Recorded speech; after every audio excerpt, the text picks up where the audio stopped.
Hey, what's going on, guys? Starlight William Magician here, bringing you my legendary Exodia deck profile. If you enjoyed this video, make sure you smash the like button and turn on post notifications so you never miss another video. And with that, let's get into the profile.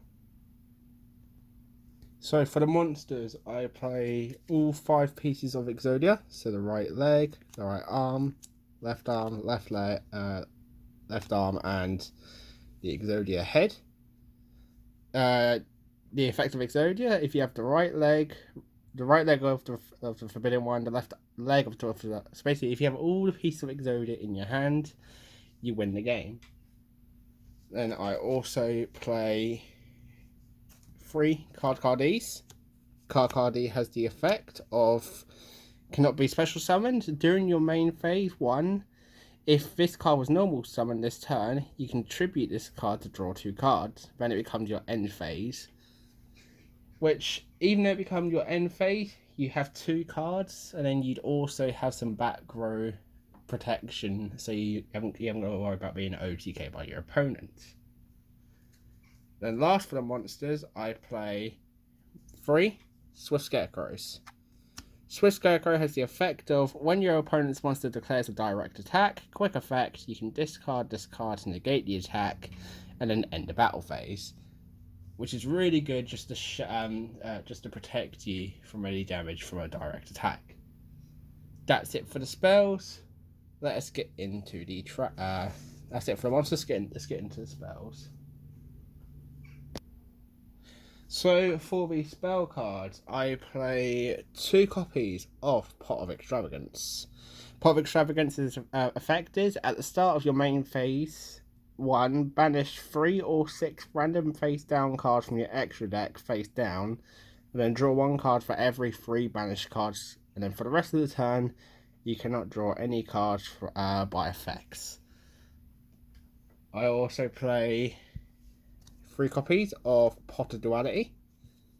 Pot of Duality has the effect of you can escape the top 3 cards from your deck, add 1 of them to your hand, and then shuffle the rest into the deck. But you cannot special summon during the turn you activate this effect, which isn't really a big worry for this deck because you don't special summon in this, so you can play this card without worries. I also play 2 copies of Cosmic Cyclone. Cosmic Cyclone has the effect you can pay 1,000 life points and target 1 spell trap on the field and banish it. This is a really good card because not only does it lower your life points, which you think is a bad thing, but it banishes a spell trap on the field. And then the cost of 1,000 life points from this card would be great for your 3 copies of Draw of Fate.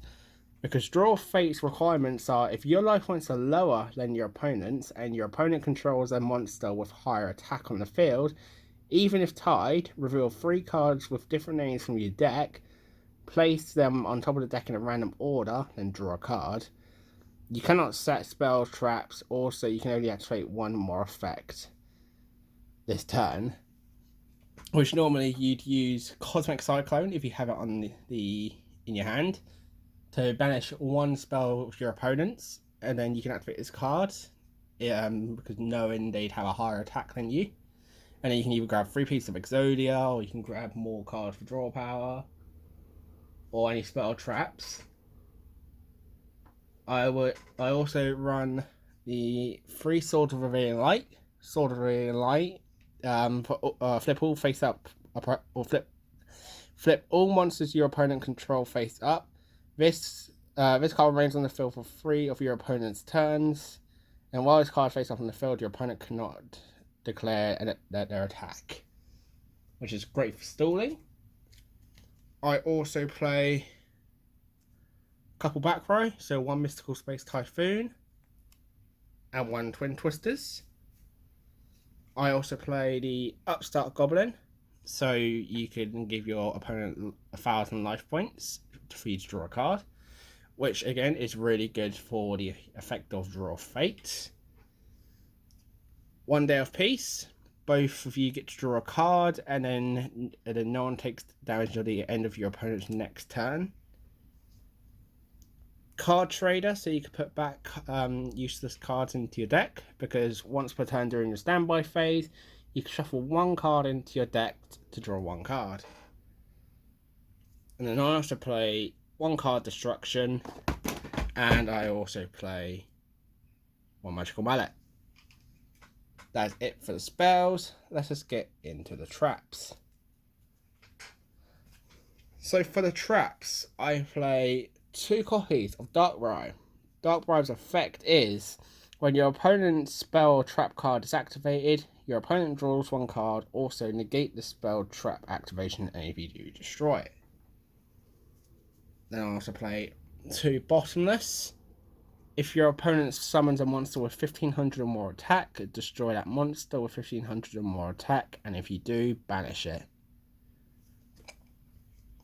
Then I also play the 3 copies of Reckless Greed.